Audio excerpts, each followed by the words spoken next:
Quase todos os seus esforços são para fugir dela, mas ela te persegue, te amedronta, está nos seus pesadelos mais íntimos. De fato, ela é uma chaga social muito evidente e que gera preocupação, é claro. Afinal, ela pode ser o fator mais determinante para que você tenha ou não uma vida feliz. E eu falo aqui da pobreza, esse conceito bastante subjetivo e relativizável, mas que quando se trata de uma pesquisa sociológica, precisa ser colocado em pratos limpos. E é isso que eu te convido a fazer agora, né? Afinal, o que é pobreza? Muito prazer, eu sou Túlio Augusto, sociólogo e professor, e convido você, minha caríssima, você, meu caríssimo, a enriquecer esse pobre canal. Em primeiro lugar, se inscrevendo aqui, clicando aqui embaixo, deixando esse seu joinha que vale ouro e as suas riquíssimas contribuições nos comentários. Nós da sociologia, nós das ciências humanas, estamos sempre falando de pobreza, né, com muita frequência. Sobretudo nós da sociologia em particular, né? Porque é uma questão muito pungente, é uma questão muito presente nas nossas sociedades e não há como uma sociedade se desenvolver sem combater a pobreza, né? Portanto, ela é uma pauta permanente, infelizmente, né? A gente poderia deixar essa questão um pouco de lado se ela não fosse tão gritante entre nós, sobretudo em momentos de crise em que você vê a pobreza se acentuar a olhos muito vistos, né? Com muita clareza ao nosso redor, né? Nós, sociólogos, temos propriedade para falar de pobreza, em primeiro lugar, porque a gente é pobre, em geral, sociólogo nunca ganha muito dinheiro, mas também pelo fato, aí é uma ideia que está corrente aí no pensamento, no senso comum, e que está bem estampada na clássica frase do grande carnavalesco Joãozinho 30, que disse, em meados da década de 80, uma frase que se tornou lapidar, né, que para justificar as suas fantasias lá, o Joãozinho 30 que ganhou muitos carnavais no Rio, né, é uma figura lendária do carnaval carioca, ganhou pela Beija-Flor algumas vezes, se eu não me engano, e ele uma vez disse uma frase que se tornou famosa, que é o seguinte: quem gosta de pobreza é intelectual, pobre gosta mesmo é de luxo. Bom, tinha um contexto no que ele estava dizendo isso e tem um certo sentido porque os intelectuais ou pseudo-intelectuais, né, debatem muito a questão da pobreza por essas razões que eu tentei tratar aqui. Mas a gente começa esbarrando em duas categorizações, né? O que é pobreza? Para começo de conversa, né? Tem dois conceitos básicos, né? Que é o conceito de pobreza absoluta e o de pobreza relativa, né? A gente designa o que é pobreza absoluta com base na privação total, completa ou parcial daqueles bens que são considerados mínimos para uma existência saudável ou minimamente digna, né? E aí entram alimentação, habitação, roupas para se vestir, né?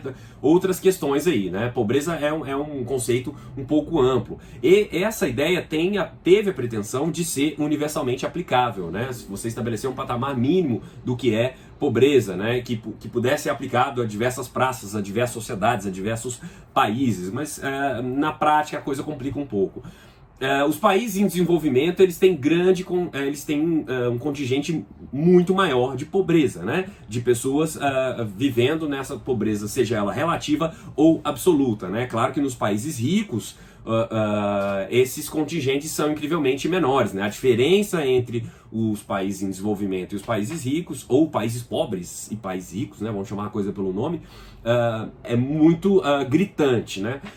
Mas, em certos casos, chama a atenção como os percentuais da renda nacional abocanhados pelos mais pobres são muito parecidos, né?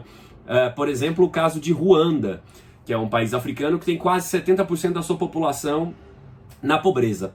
E os Estados Unidos, que são aí o país mais rico do mundo, né? Se você dividir essas duas sociedades em 5 quadrantes, né, em 5 grupos, você vai ver que a quinta parte lá, mais pobre, o quintil mais pobre dessas sociedades, dessas duas sociedades, abocanha o mesmo percentual da renda, tanto em Ruanda quanto nos Estados Unidos, né? Em torno de 5,3%, 5,4% da renda nacional que ficam para essa porção mais pobres aí.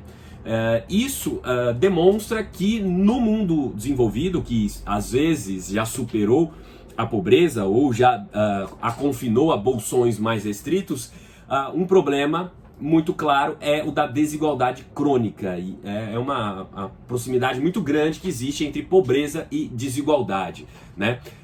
Por mais que você tenha, portanto, confinado a pobreza a determinados rincões nessas sociedades mais ricas, o fato é que mesmo no mundo desenvolvido, as pessoas mais pobres estão vivendo muito pior, estão adoecendo mais, estão tendo condições muito piores de vida. No mundo pobre, no mundo em desenvolvimento, então nem se fala, né? As pessoas nascem e morrem em condições atrozes, muito piores daqueles um pouco mais remediados, né? Há também uma divergência aí em questões conceituais no que vem a ser essa pobreza absoluta, né? Tem aí muitos estudiosos da questão que dizem que é um conceito que ela é relativa, que essa pobreza absoluta é relativa.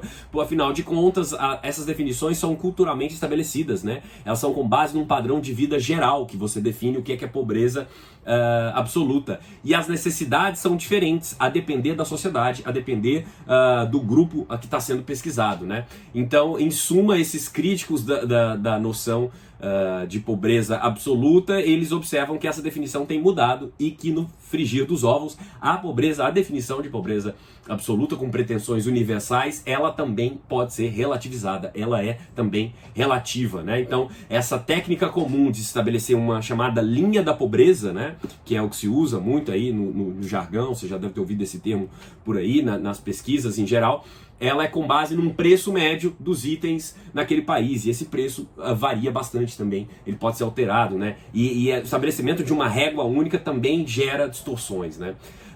Isso, claro, para dizer que esse conceito de pobreza, claro, também traz muitas complexidades, né? O desenvolvimento gera mudanças no padrão, né? Do que é pobreza relativa, do que é pobreza absoluta, né? Há algum tempo atrás, a existência ou não, a posse ou não de refrigeradores ou de televisores numa determinada casa poderia significar que aquela família não vivia em pobreza absoluta. No entanto, pode viver sim, mesmo tendo posse desses bens, né?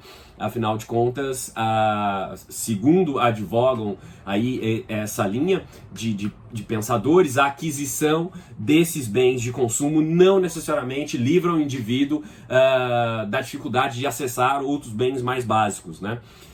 Porque isso gera distorções, claro, que imagine você num país que tem uma rede de proteção social, que tem um estado de bem-estar social muito mais ampliado, o indivíduo pode ter uma renda baixíssima, mas ter acesso a determinadas coisas, né, subsidiadas, não passar fome, ou ter condições mínimas de vida, e de habitação, ou de transporte, de educação, de saúde.